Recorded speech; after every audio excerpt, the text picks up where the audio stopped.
So bring up your fear-solving spreadsheet right now. We won't start working on it for a second, but if you can, go ahead and start bringing that up. So, does doing your book seem scary to anyone? Raise your hand. I would assume so if you stayed for the fear part. Raise your hand if it feels scary. We got a bunch of hands up. Can you guys hear me? Yeah. There's about 70 hands that just went up. Excellent. All right. So first off, let's talk about fear for a second. Fear by itself is not bad. Fear keeps you safe. There's a reason we evolved to be afraid of things. Fear is good for survival. Okay. And every author faces fear. I mean, ask me how I know. Like, I'm a big fancy author, sold millions of books and blah, blah, blah. I have never been more afraid, I don't think, of writing a book than the one I'm working on now. I'm not saying it gets harder every time. It doesn't. Sometimes it's harder, sometimes it's easier, but fear never goes away. Maybe the Buddha reached a point where it was gone, but I'm not close to that. And no other authors I've ever met are.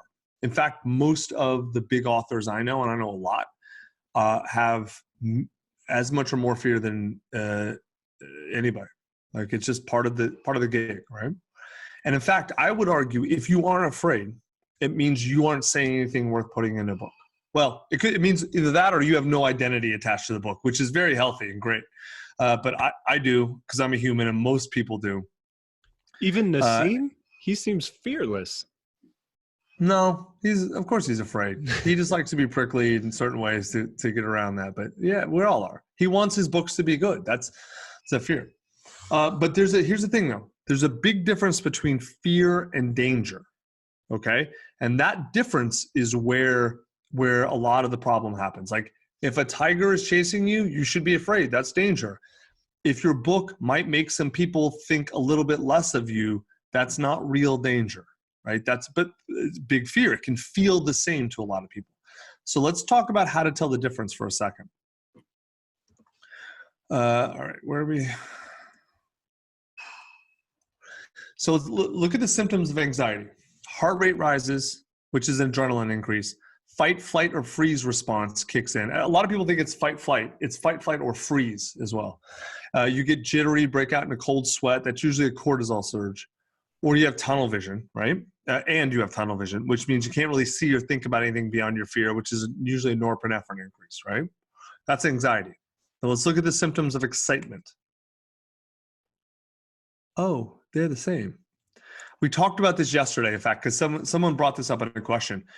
Fear and excitement are the same biological response. Fear is just excitement with a negative frame, and excitement is fear with a positive frame. Like, literally roller coaster thing. I think I talked about this yesterday. I'll talk about it again. There are people who will spend hundreds of dollars and wait dozens of hours to ride one of those. There are others who would not get on at the point of a gun. And the biological, physical response in the two is exactly the same. It's really, truly, you measure their blood cortisol level, it's exactly the same. It's just a different frame on the biological response, right? All right.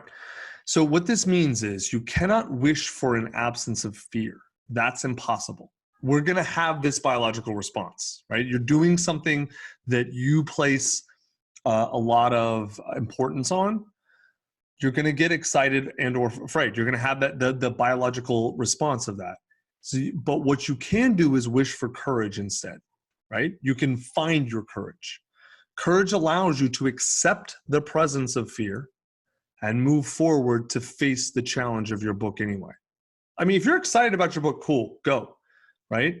But if you're afraid, and you can be both, right? But the way to speak to your fear is, I'm going to do this anyway. I'm going to recognize the fear and do it anyway. Okay?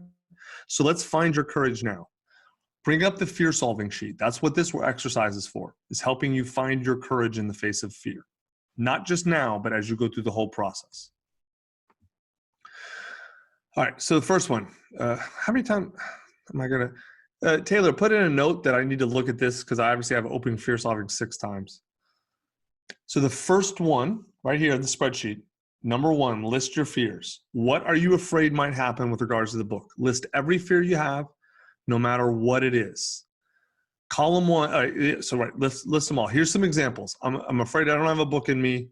We talked about this already, right? I'm afraid my book isn't original. It won't be good enough. No one will care. I'm afraid my book will upset people. I'm afraid my book will make me look stupid.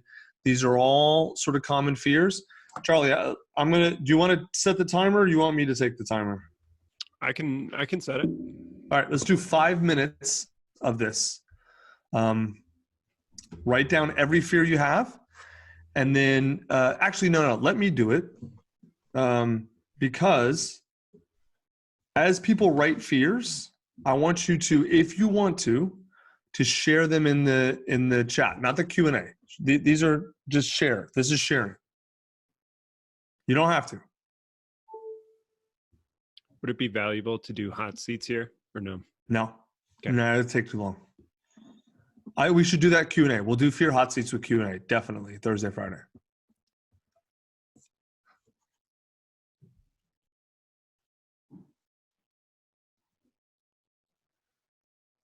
We'll leave it on this.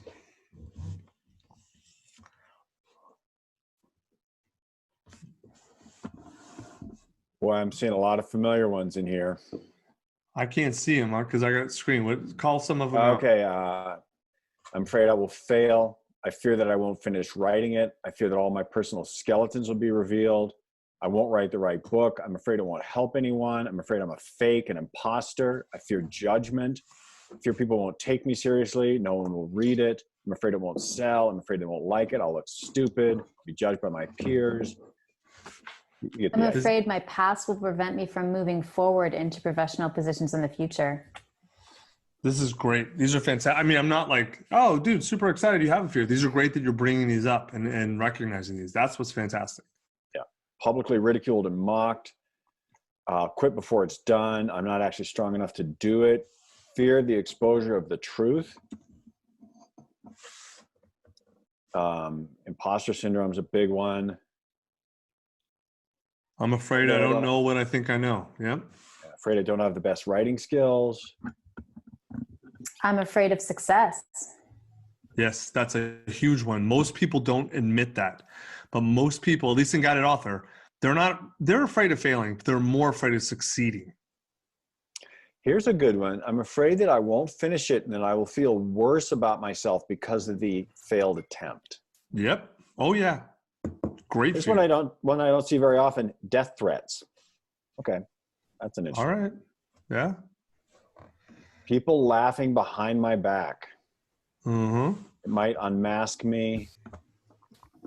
This one sounds familiar to you, Tucker. Fear that my drunken mistakes in my 20s won't make me sound credible within my current role as a college coach. Well, I'm not a college coach, so yeah, no, I get that totally. 100%. Notice how bad memories. Notice how just everyone, what we do in Guided Author Workshop is we have people do their fears and then they share with each other. And what we tell them to do though, is do not try and notice how we're not trying to argue away your fears or push them away. We're not saying, oh, no, it'll be fine. No, we're not saying that. These are real fears. Sit with them for a second. Feel them. That my memoir might hurt people. Yep. Mm-hmm. Conflict with my personal brand. Afraid of being vulnerable in front of strangers.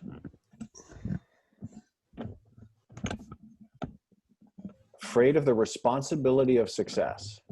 Yeah. Yeah. I'll give you, my wife's very afraid of success.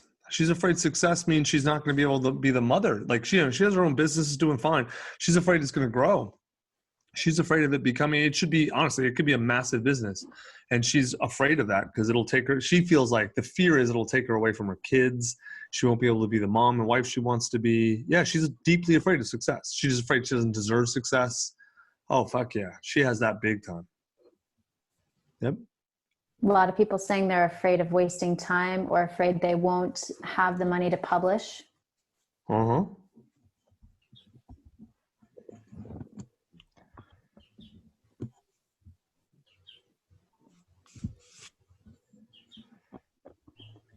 English is my second language. I'm afraid it won't be good enough. Yep. If I wrote in a second language, I'd be anxious about it. Afraid it will cost a lot and not lead to financial gain. It's a big one. Totally possible. might compromise my career, Yep. might further alienate me from my family. Man, we got a lot of them. These are good, dude. I mean, good that you're bringing them up. Not, This is great. I'm afraid to lose all the time it will require. Yeah. Yep. Afraid it'll die on the vine. Afraid of totally taking possible. time away from important people in my life. Yep. Wow, I can't keep up with all these. There are a lot of messages coming in now. All right. So if you're still working on that, you can. We're gonna keep going a little bit, but you can work as you go. That was fantastic. Next one is so we're column 2 now. Is this fear possible? Is there any chance it could happen? Now, and let me give you an example. An unlikely but possible fear is my book will come out and be bad and everyone will laugh at me. Probably not going to happen, but that is in the realm of possibility, right? An impossible fear is I won't know what to do to write it. We've just taught you what to do, right? So you know what to do now. So go through, this should be really, we're going to only take about a minute. Most of your fears are possible. So most of them are going to be yes. Then just put a no, because any impossible fear you can let go of, right? I'm afraid, I don't know, aliens are going to come and my book's going to cause aliens to invade Earth and kill everybody. I guess that is in the realm of possibility technically, but we can let that one go as effective impossibility. Just a minute or two. All right, then we're going to get in the good one. Consequences. This is the rough one. If your fear came true, what are the consequences? List them all. So you're coming across, right? Like whatever your fear is. So I want you to put in the worst possible shit. Like I'll give you an example. This is a real fear someone listed once. The fear is my book will be awful, right? So you come across, what's the consequence? Everyone will laugh at me. My business will fail. I'll go bankrupt. I'll go hungry. Everyone will leave me and I'll die alone. Now, I'm laughing, but if you actually unpack most fears, they end with social ostracization, death, or shame, or some combination of them, right? So like you don't have to, if you're not feeling this as a consequence to a fear, don't put it on. Whatever your consequence feels. All right, I'm going to take 5 minutes. I want you to start writing your consequences. We got 5 minutes. As they come up, if you want to post some, you're welcome to. And I'll just tell you, the worse it feels to think about potential consequences of fears, the better it'll feel to actually say it out loud or post it.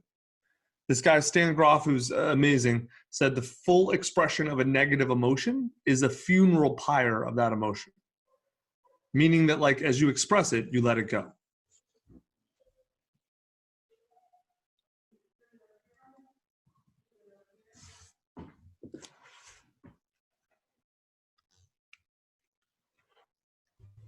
Tucker, on the chat, someone asked if this is similar to Tim Ferriss's fear setting exercise. It is. It is very similar. Tim is a good friend of mine, and he helped me adapt this for book writing based off of, he calls it fear setting, right? We call it fear solving, and it is different in a lot of important ways. But Tim and I have been talking about this stuff for years. So.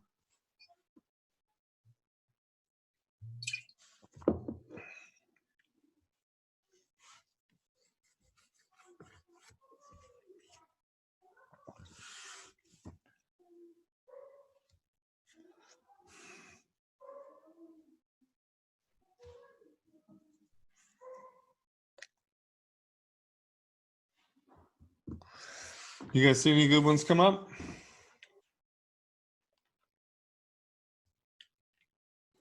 This one sounds very similar to what Brita always said about eventually ending up in a van down by the river.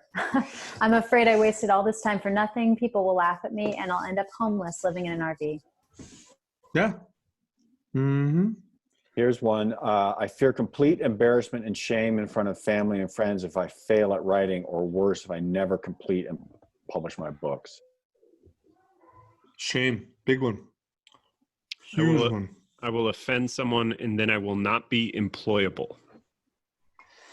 Yeah, that can happen. Ask me Professionals how will, I know. professionals will point to my book as an example of what not to do. If you follow our process, they won't. But yeah, it's a real fear. It's a real potential consequence. Yep.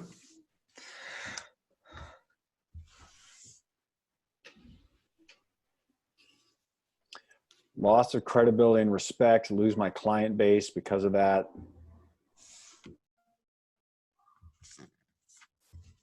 Dad will be upset. He will not be able to handle it, and things will get worse from there. Yep. I'll add evidence to the negative self-narrative I've worked so hard to get rid of if I don't finish.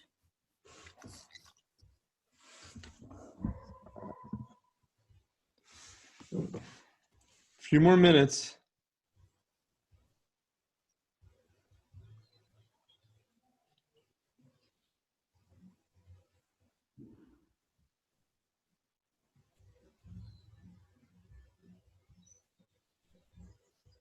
I fear no one will read my work.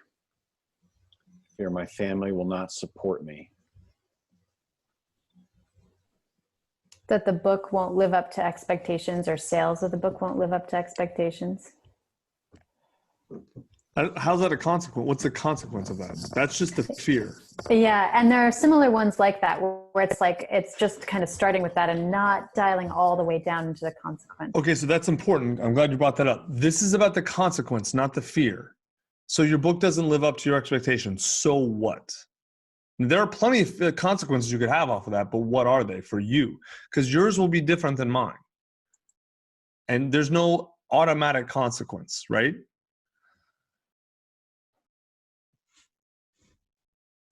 Yeah, here's a better example of this. Fear that this is jumping around. Fear that I'll hurt my parents' feelings, that my siblings will never talk to me again, and my daughters will be embarrassed. So that's pretty specific. Yeah. Hmm. Someone wrote in a question basically about the point of this exercise, that the reality is that going through this exercise, we'll realize our fears are all exaggerated. You want to talk a little bit about why we're doing this? No. Okay. No, I'm serious. Like the point of the exercise is doing the exercise, and by the end, you will understand it. All right. If you're still working, you can keep working on this. But now what I'm going to explain on the spreadsheet, we had you going across, right? So keep going. The reason I have a black line, Taylor, put in the notes, I need to get rid of this black line because that's there for guided author. So what we do, just I'll let you guys know, what we do in the guided author workshop is those first three things we do in the morning of day one. Then at the evening of day two, we pick up with number 4. Right? So basically we kick up all their fears, right? We get them all hot and bothered and afraid, and then we just leave them alone.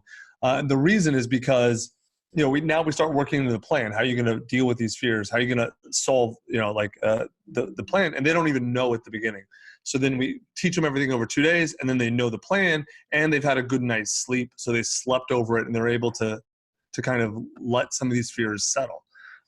We couldn't really do that with you two, with all of you, because it was no continuity from day 1 to day 2. But often that this might kick up a lot of dreams tonight, and you're going to wake up with more stuff. You can just add it. It's totally fine.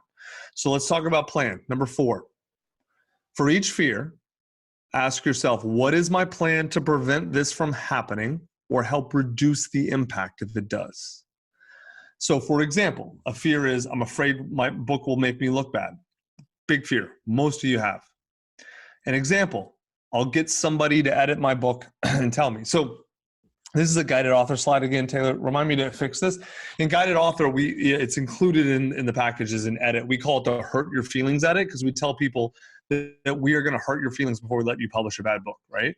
But obviously you don't have to hire us. There's a million great editors out there. Taylor posted the link to how to hire one. But the point is you can hire someone who is good at editing to edit your book and tell you if it is good or bad and how to fix it, right? So it doesn't eliminate the fear, but you now have a plan to deal with it. Make sense? All right, cool. Let's take 5 minutes. We're going to do that. If you cannot think of a plan to eliminate a fear or reduce the impact of a fear, post the fear in the chat. Say like, help me with this fear. We don't need to do this Q&A. Post it in the chat, and then Emily or Hal, kick it up if you think it's interesting, and the three of us will talk about it, about what a plan could be. If you're totally lost, I have no plan for this fear. It's paralyzing. What do I do?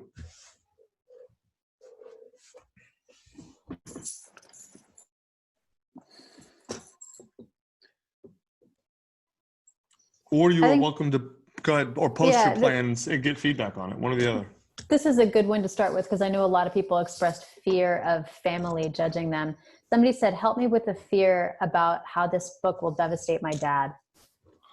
Okay, so, well, first off, I mean, obviously I have to ask more questions. Why would this book devastate your dad, right? So that's probably a memoir.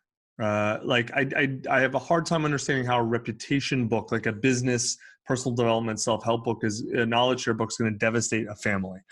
If you are worried about this book devastating your family, you need to come tomorrow to the memoir section. That is where we talk about that. It's a real fear. It's absolutely valid. We talk about that tomorrow, fully and in depth. Here's one. I'm afraid that my book about our organization could hurt the org if it is not done well enough. True. So what's the plan? Use that fear as motivation to do a really good book, which we're going to talk about energy next, which is shifting the fear, turning fear to excitement, or to whatever motivation. So if the fear is the book will make your organization look bad, what's the plan? The plan is to use this Scribe method to write a great book, to hire a great editor to make sure it's really good, to get feedback. You know what I'm saying? Like, there's a plan to make sure the book is good. What is your plan to make sure the book is good? There's another one. Need help with a plan for this fear. I'm afraid that I'll be judged and attacked for the content or being problematic. Not sure what you mean by that, but. Yeah, so again, we'd have to get into specifics. I don't know what the content is, but generally we can talk to this. There's a couple different ways to deal with this. So the plan can be, I can accept that some people don't agree with me about certain things. I can write to the people who I'm going to help and not the people who are going to disagree. I can anticipate what the arguments will be and answer them in the book. I can talk to people who are on the other side of the issue, try to deeply understand their side so that I can represent that well in the book and then speak to why I disagree with that side. I can let go of other people's judgment and not worry what others think. None of these are necessarily mutually exclusive. You can combine these. I'm just giving you examples of how to deal with judgment from others. I can accept the fact that the only way to write a good book that will impact people is to say things that not everyone agrees with, and just accept that as I will attract others, some I will repel others. So you can accept that, and then you can also work to mitigate it. Like, one of the best ways to deal with criticism is to anticipate it and answer it ahead of time in the book. Here's Others? one. I feel that many of my fears are quite possible, like losing time with family because I'm spending time on a book that doesn't lead to anything, or financial investment that doesn't lead to any financial return. What to do about that? Okay. So that's why, so what's the plan there? You need to be able to anticipate. First off, you cannot guarantee anything in life, right? So the plan is, how can I figure out if this is worth the investment of time? So then that's why we spend so much time on positioning. You need to understand what you're going to get from the book. What is it? What is that value to you, right? And then does that justify the trade-offs? So if writing a book is you believe it can help you increase your business by 30%, right? How much money is that worth? Let's just say you have $1 million business. You think you can add 30% to it over the next few years, so it can turn into a $1.3 million business. Is that worth taking an hour a day for a year, let's just say, in that investment? I don't know. Only you can answer that. I can't tell you it is or it isn't. So but like you you have to understand there's not a perfect calculator or checklist. If you are looking for certainty, then you have the wrong life on the wrong planet. There is no certainty, and anyone's trying to sell you certainty is manipulating you and making you a pawn in their game. You can figure out probabilities, you can figure out likelihoods, you can make best educated guesses. There is no certainty. All right, a few more.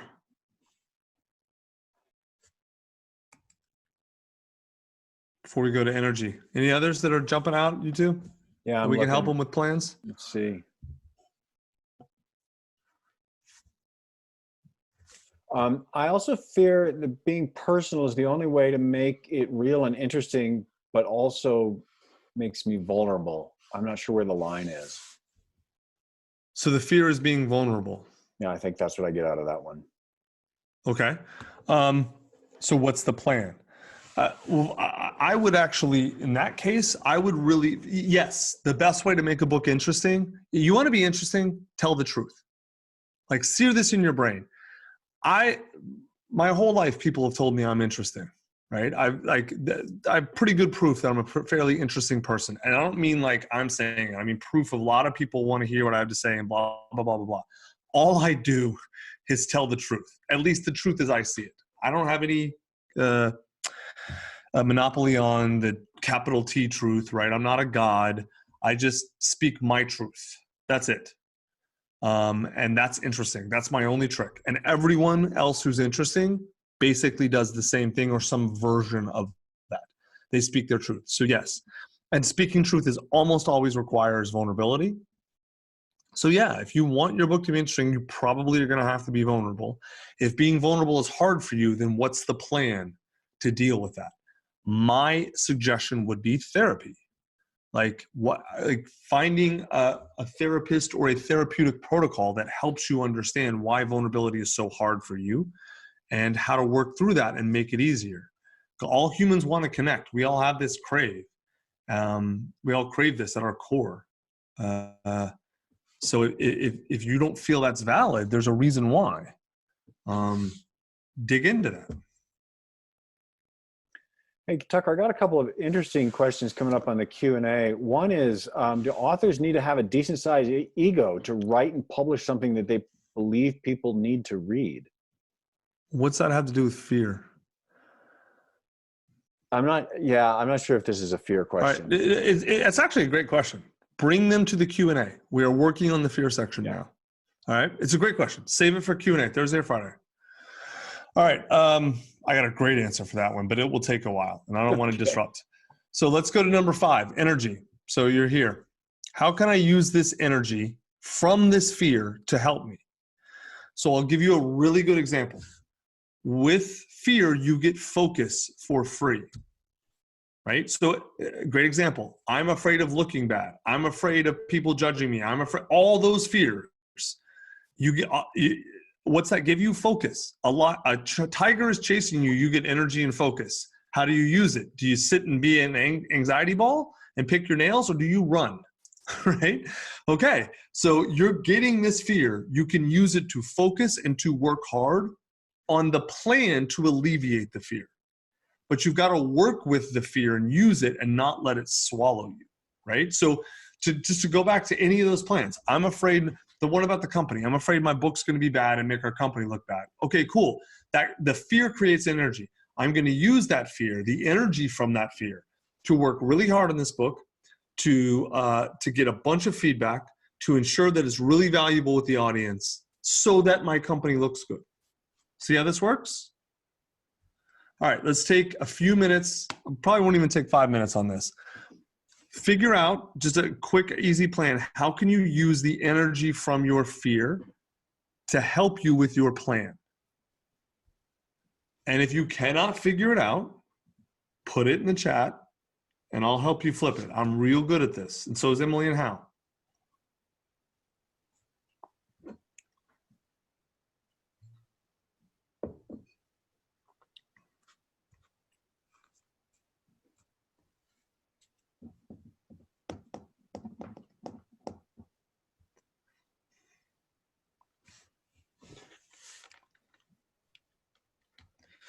You got any coming up, you two?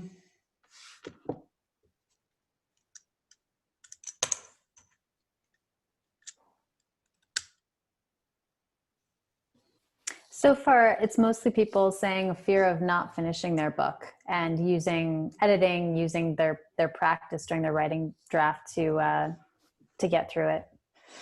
If you have a fear of not finishing, that's an easy flip. I'm afraid I'm not going to finish. I'm going to use that energy to finish. No, seriously. I mean, the fear creates energy. This is both true on a biological, neurochemical sense and also an energetic sense and whatever. It's true on all senses, right? You can use how you use that energy is the decision you're making. That's why I explained the whole fear excitement thing. That's the connection here. You get to decide how to use that energy.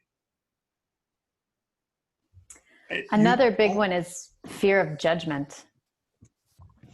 Okay. So for that one, there's a couple things. I would begin by using that fear to unpack why I'm afraid of judgment. Whose judgment am I afraid of?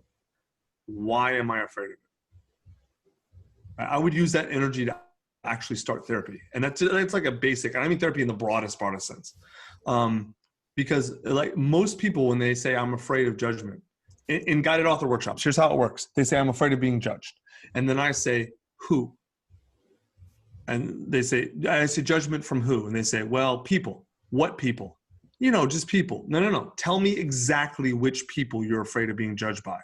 And then it starts, they really start thinking, oh yeah. And then it's often only one or two people or one or two small groups of people. So let's say it's mom, right? I'm afraid mom's going to judge me. Okay.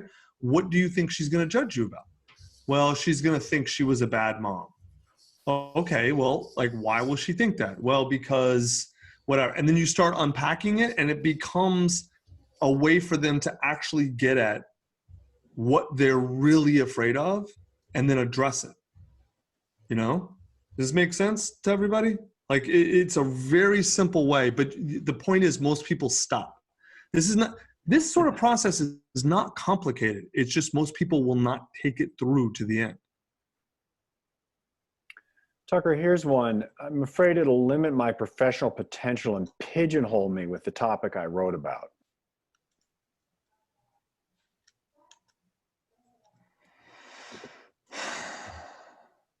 Oh, that's a good one. How do you flip that fear?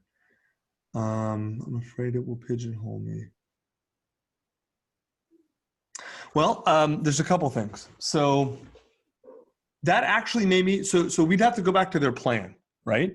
That may mean they're writing the wrong book, right? If the book you're writing is going to get you a certain set of work and you don't want that work, then that's not an energy flip. That's a plan problem. We had that issue with Doug Lake, who we're actually going to see a comment from Doug. Doug is a radiologist and he specializes in esophageal stuff, and he's writing a book on basically swallowing. And it sounds weird, but it's actually a really important book that's going to save a lot of lives. And he's in one hand, he didn't want to write it because it'll bring a lot of those patients to his clinic, and they're not profitable patients, and he doesn't really want those sorts of patients coming to his clinic. But on the other hand, he wants to write the book to help people and also to give to current clients. And so we said, all right, well, how can you write this book in a way that doesn't refer those patients to you? And so we actually got with his partners and came up with a way where it's they talk about, this is not a good thing to come to our clinic for, we charge too much, et cetera, but here's other places you can go or people to talk to get help with this. This book is just informational. And then they actually, I think they're going to set up affiliate deals with these other people. It's basically, they found a win-win situation, right? So that's a way to use that fear, that energy to figure out a way either to write the book or to write it, to change the plan to write a different plan, to have it write a different book. I also worked with an author who wrote an entire book on this particular system that she had set up for how to deal with individual personal trauma. And by the time we were done working on the book together, she didn't want to work with individuals. She wanted to work with corporations, and she was shifting the entire way she was working. We published the book anyway because it was great, and because that individual training was actually a primer that then she could use for the evolution of the next step of work she was doing. So there may be sort of a pull back on the scale thing and look at where does what you're planning to write now fit into your overall evolution and trajectory. Exactly. Yep. All right. Number 6, what's the benefit to me? If I can write my book, what benefit will I get for myself? You're asking yourself this question and answering for yourself. Now, this is going to be different than objectives, right? You can obviously put all the objectives you want, but you're going to get all kinds of other stuff that maybe isn't the primary reason you're writing the book, but you still get it. So for example, these are just examples. If I write my book, my family will respect me. My kids will be inspired. My business will boom. I'll have more confidence. You guys remember Leanne from this morning? This is a real Facebook post from her daughter. Y'all, my mom wrote a book, like a real actual book with pages, a publisher, and it's going to be on Audible. The engagement ring comes out in January. It's no coincidence that my job title at the Faison Center happens to be engagement coordinator. That is 100% because of this woman right here. She taught me everything I know. Remember Leanne talking about her family and how excited she was to hand the book to her mom and her daughter and all that stuff? Leanne didn't mention any of this when she was talking about her objectives. But then when she started thinking about this, it was really inspiring to her. I think we have another one, Josh Rovner. He was supposed to be on the call today, but he's got a bunch of business things that come up.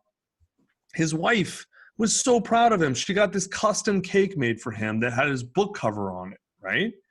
These are things, these might not be the reasons you're writing the book, but these are things you're going to potentially get. So what I want you to do is really think about, we'll take 5 minutes, start thinking about and writing down. And this one, go down. The others were going across. Now go down, just a straight list down. What's every potential thing you could get from writing your book? Every good thing. Now, obviously, any you want to put in the chat, read them out loud, especially if they shock you or you hadn't thought about it. Put them in, because we often see people have things come up that they weren't thinking about.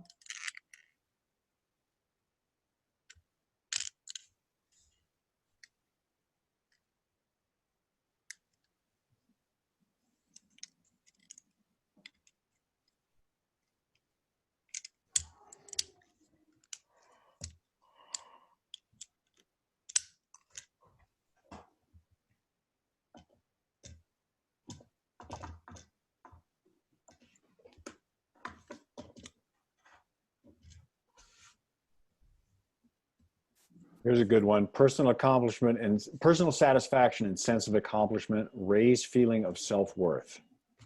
Mm-hmm. Yes. You will feel better about yourself. Did you notice that commonality from all 5 authors that were on this morning? Every single one of them talked about when they held their book, how they felt. My spouse will get to read my book and I won't die with the pages unwritten. That's a pretty good one. My I won't family die may, with pages unwritten. I like this one. My family may actually understand what I do for a living. Yes, that's a huge one. We get that all the time in Guided Author.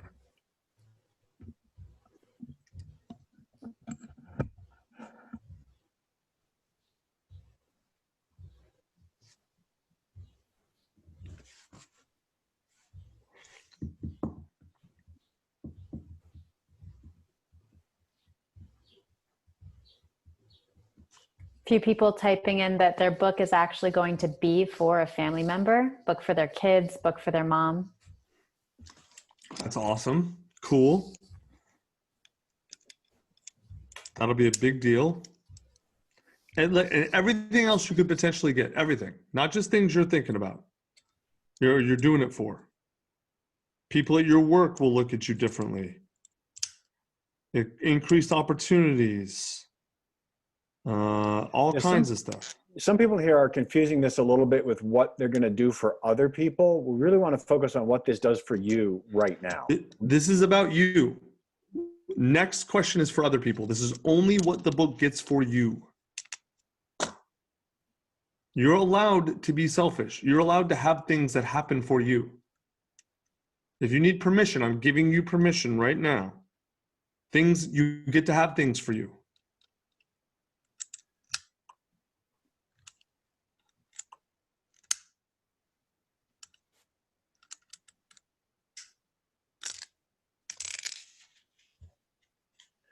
I like this one. Prove to myself that I can accomplish something like this. Then the rest will take care of itself.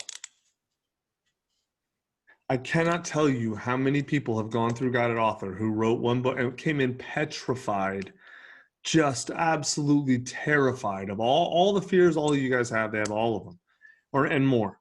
And make it through the process, and their whole fucking life unlocks. And they start like Leanne. Leanne came in, like, I mean, she's a tough woman, but she was petrified, man. She was very ate up with fear. And I didn't even know she was already working on her second book. Or Brita, who didn't make it today, but Brita's written 3 books since her first one, and start businesses, and just their whole lives grow and expand, because this was like this is such a big thing for them. It doesn't have to be. Like, if it's not a big thing for you, that's cool. But for a lot of people, writing a book is a big, big, big deal. And by taking a lot of the pressure off, by really kind of just seeing it as for what it is, and using the inspiration and energy that's there, they do the work, they get it done, and then all of a sudden they're just like, wow, I had no idea. You heard Mark Colley talking about it. He's traveling all over the world, like business, all this sort of stuff, all these opportunities that he hadn't even anticipated. Anything else before we move on? Tucker, we did get a request to go back over the energy explanation. Just reiterate on that. What else do I need to say about it? The question was pretty general. It may just be a kind of we move too fast sort of thing. Okay, yeah, then you're welcome to watch the recording. I explained it pretty clearly. If there's any specific question, just come to the Q&A. All right. Next one, number 7. Now you're going to talk about other people. If I can write my book, who will I help? What benefit will they get? For example, this is Lorenzo Gomez, right? Lorenzo, because of his book, it's down there in the corner, it's called Cilantro Diaries. He is a Mexican-American, grew up in the barrio San Antonio, poor as dirt, came up, really helped build Rackspace, and now runs this thing called Geekdom, which is sort of like WeWork, but it makes money. And it's in San Antonio. And he was invited to speak at Texas A&M. And among a ton of other things, he keynoted the UT San Antonio conference. He didn't go to college, keynoted UT San Antonio graduation, but got 200, I think he spoke to, Hispanic kids on scholarship at Texas A&M or something like that, or it may have just been the business school. I'm not sure, but it got 200 handwritten notes from Texas A&M students who read Cilantro Diaries, who were moved by his book. So like, and who are like, oh, he goes and speaks. I mean, I could fill this slide with pictures of kids who are incredibly inspired, like poor kids from the barrio of San Antonio who didn't realize that people can come from where they come from and get out and do amazing things. But now they believe it because they see him, and he's just like them who came from where they came from, right? That's just one example. There's another example. This is Jim Miller. His book's almost done. I'm really excited for Jim. 22 years ago, my wife took her life after losing a battle with depression and prescription drug addiction. I'm writing my book, Gut Punch, to show that young father of 2 scared kids, that love is a tool that will shine a light on the path of their happiness. He'll be all right. They'll all be all right. So basically the book is what happens if your partner commits suicide? How do you move forward, right? Christy, his daughter, was 11 that fateful morning. She's 33 today. Tonight, she gave me the most thoughtful gift I've ever received. I had to share it with Scribe. Silver pendant depicting a fountain pen stamped with write, edit, repeat. She wrapped it in a small box, decorated with books across the top, and the note she wrote. Dad, I just want to say that I'm so proud and excited for you. Man, I'm going to start crying. Writing and publishing your own book is amazing and a huge accomplishment. You always inspired me with your mind, heart, and words, and I know so many others feel the same. Christy. So, like, tell me what you want other people, or what you're hoping, what other benefits people will get. Right? They're going to change their lives. They're going to do this. They're going to do that. They're going to be inspired. That whatever it is, any benefits they could potentially get at all, anything. It doesn't have to be, these are really big ones. They could be small ones. And post them up in the chat as you get them. Yeah, post them as you get them, please. If you really think about this, like, there'll be a lot of you who realize your book's going to save lives. Probably totally indirectly, right? But we see that all the time. Or going to save families. Like, if you're writing a book helping people become better leaders, right? How many people do those leaders lead? What are the lives going to be like of those people that under those leaders, if you help them, things like that. That was a big thing for Danessa, is that her book really, and Pam both, really help leaders who are not doing a good job become better leaders. And when they did this exercise, they were like, man, I had never thought about, I only think about my clients. I didn't think about who my clients serve, even though I know it. And now, like, you know, they each thought about a specific client of theirs. So like, you know, this guy runs a company with 400 people and he's doing really bad and blah, blah, blah. And like, he could turn around so easily, and all those people keep their jobs, they're happier, their families are better, et cetera, et cetera.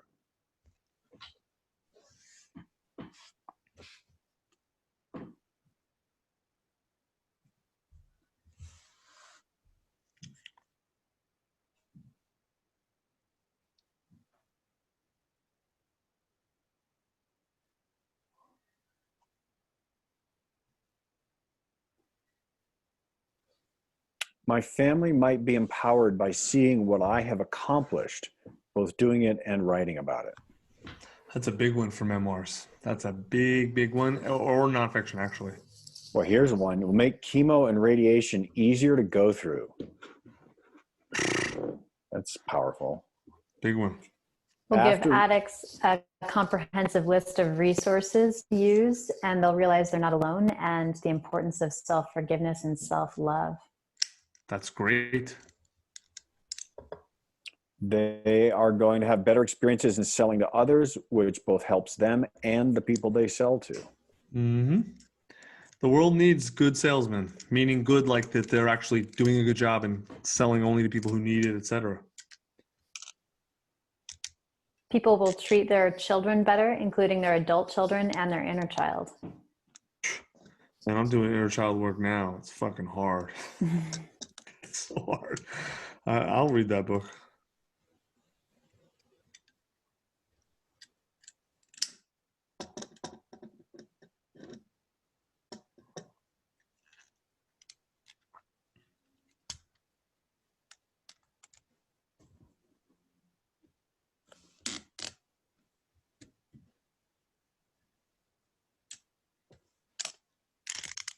Well, here's a good one. It will give young athletes the knowledge to control their sports careers and their success within them. Super cool. Really Oh, important. that's awesome.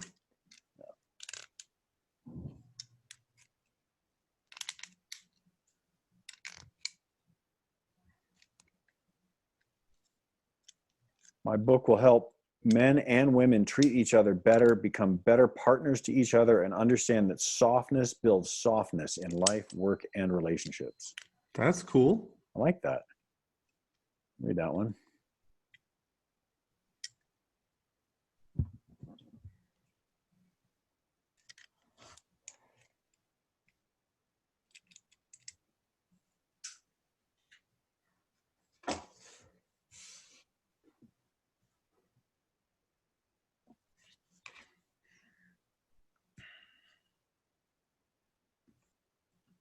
My book will inspire young gay people to be their authentic selves. That's awesome. Dude, the world can use more authenticity. God knows. All right. Now, number 8. This might get a little tough. What if I quit? What happens if I do not write my book? Right? So, and you can answer any of these questions. You can take it any direction you want. If you decide, and you don't have to write your book. You can decide not to. But what happens to your sense of purpose? What happens to your peace of mind? What happens to your loved ones, the people you care about? What happens to your career and prosperity? You decide not to write this book. What happens to the people you want to help? Right now, like, we're taking 5 minutes on this. I'm not trying to guilt you guys into writing this book, because you may answer these questions, realize, you know what? I don't really need to write this, or I'm not ready, or I don't want to. Part of this exercise is we're going to end this by asking you to commit to your book, but not if you're not ready, or you're not willing, or you don't think it's worth the time. Don't commit to something that you don't need to. So answer these honestly. And you may realize, I don't really care about writing this book, or it's not that important to me. And that's cool. That means the exercise worked. So you won't waste any time on it. Or you may realize that this is really important to you and that it matters a lot. And then you can kind of see the degree to which this is important. If I don't write my book, I will reincarnate again and again for thousands of years until I finally get it down. Well, that's what Buddha says. You keep Yeah. working at it till you get it right. I'm on board with that one.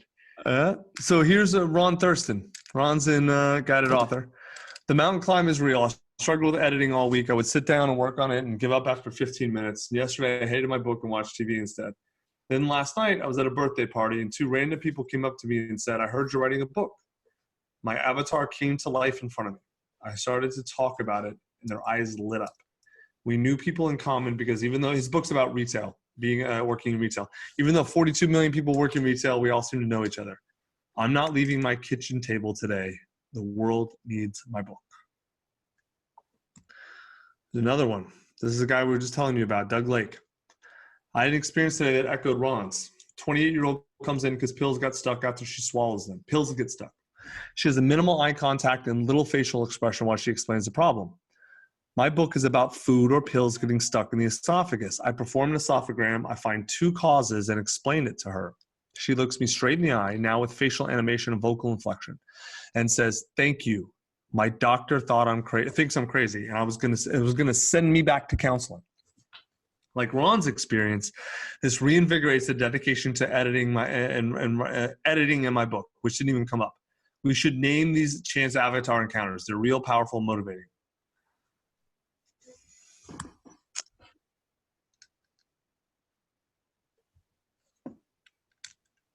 Here's one. Nothing happens to anyone. Children keep getting mistreated. People keep harboring childhood hurt. I will have failed at my life mission / only reason to live.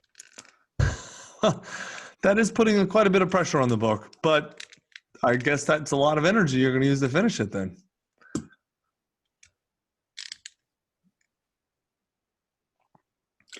I will probably opt out of a lot of meaningful experiences in my life because the same fears that prevent me from writing this book are inhibiting me in other areas of my life. Thank you. There's always a few people who get that this exercise is not limited to books. It's limited to, you can use it for everything. If you want to see this for life, Google Tim Ferriss Fear Talk and his TED Talk he does called Fear Setting, which is far broader applicable. This is really designed for books specifically, but that exercise is fantastic.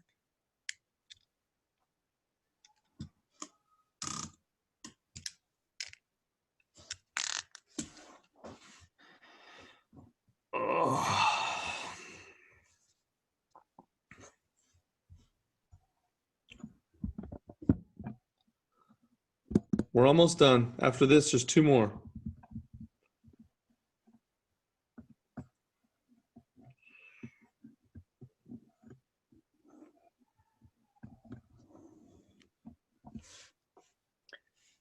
Nothing happens and I continue to hide out and I do not share what I know and keep living a life that is fine, but not really authentic. I will continue to people please. Nothing will really change and people will never really know me and I will not know them.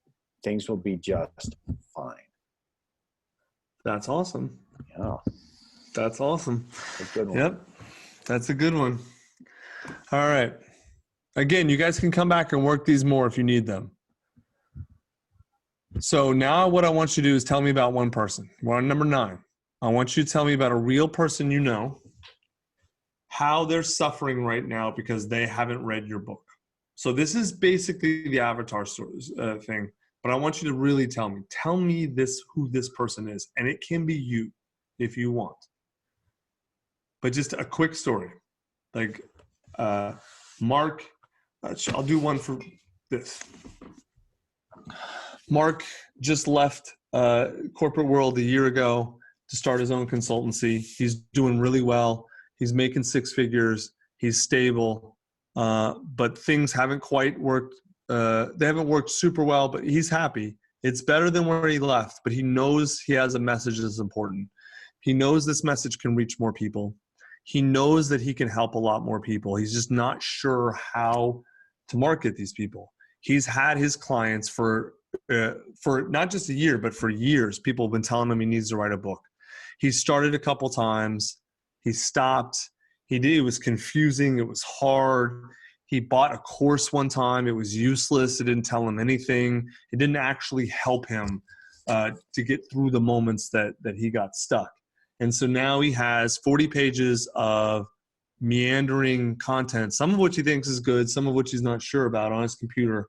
And it sits there like a festering sore in his head, in his soul, because he knows, he suspects deep down he has a book. He thinks he might. Everyone keeps telling him he should, but he doubts himself, and he's not sure if he can do it, and he doesn't know what to do. So it just sits there.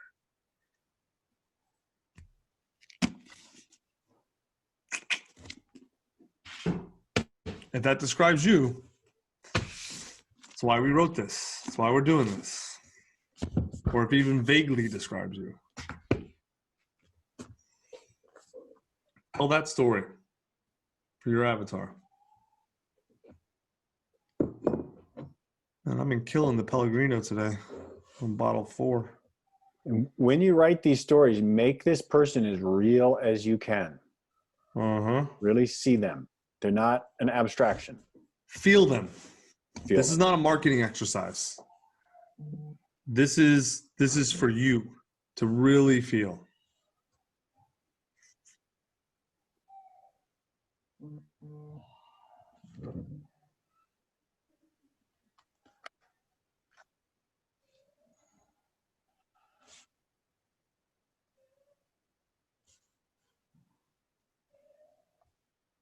We'll give you a few more minutes on this. If you got yours, post it, and Hal, read some you like. Yes, I'm waiting here with bated breath.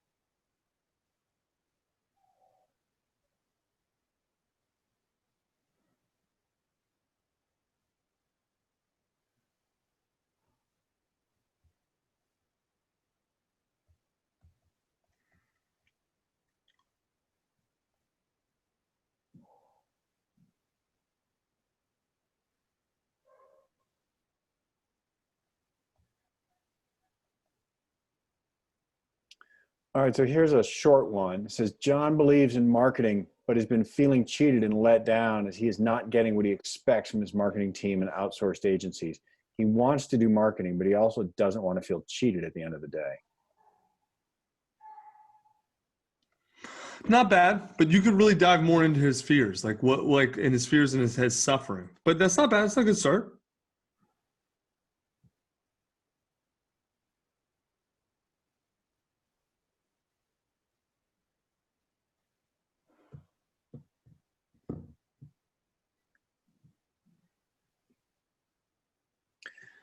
Yeah, so what I'm seeing so far, like I would second what Tucker just said, like really encourage you guys to go into their fear. So here's another one that feels kind of half finished. I like it, but I feel like you could say more. If I don't write this book, my old teammate Megan will continue to allow her boyfriend to tell her, you can't wear that dress out tonight because other guys will hit on you. That's like half the story. That's the start of the story. It's a great Tell us start. the rest. I want to hear the rest of the story. Right, exactly.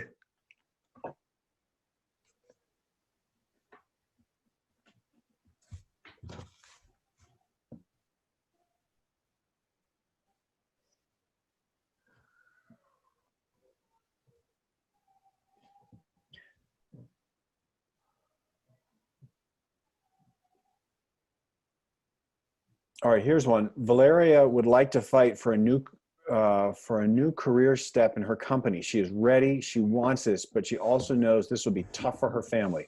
2 small kids, childcare is very expensive. Husband is ambitious and thinks his career is a priority.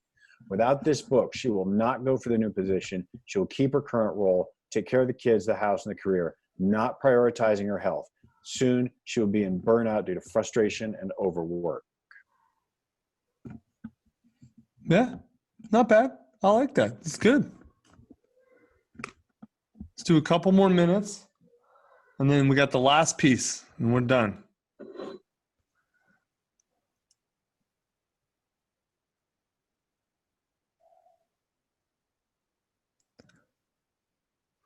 Actually, I can go ahead and start it now. Even if Sure. you're still writing, it's okay. So I'm going to show you a slide. Does anyone know what that is? Post it in the chat if you guys can tell. This picture might help. See what that is now? It is a brick wall. What else? It's a book. That's a book. Yep. Underneath right. the brick wall, right? So you guys may know the Marianne Williamson quote, but I'm going to read it anyway. Our deepest fear is not that we're inadequate. Our deepest fear is that we're powerful beyond measure. It's our light, not our darkness, that most frightens us. We ask ourselves, who am I to be brilliant, gorgeous, talented, fabulous? Actually, who are you not to be? You are a child of God. Your playing small does not serve the world. There is nothing enlightened about shrinking so that other people won't feel insecure around you. We're all meant to shine as children do. We were born to make manifest the glory of God that is within us. It's not just in some of us, it's in everyone. And as we let our own light shine, we unconsciously give other people permission to do the same. As we are liberated from our own fear, our presence automatically liberates others. So what I want you to do now is make your decision. You don't have to write this book. Don't let me guilt you into it. Don't commit to something that you aren't willing to do. But if you're willing to commit to it, and you can say, no, it's cool. Like, I'm not going to track you down. Say yes, post it in the chat.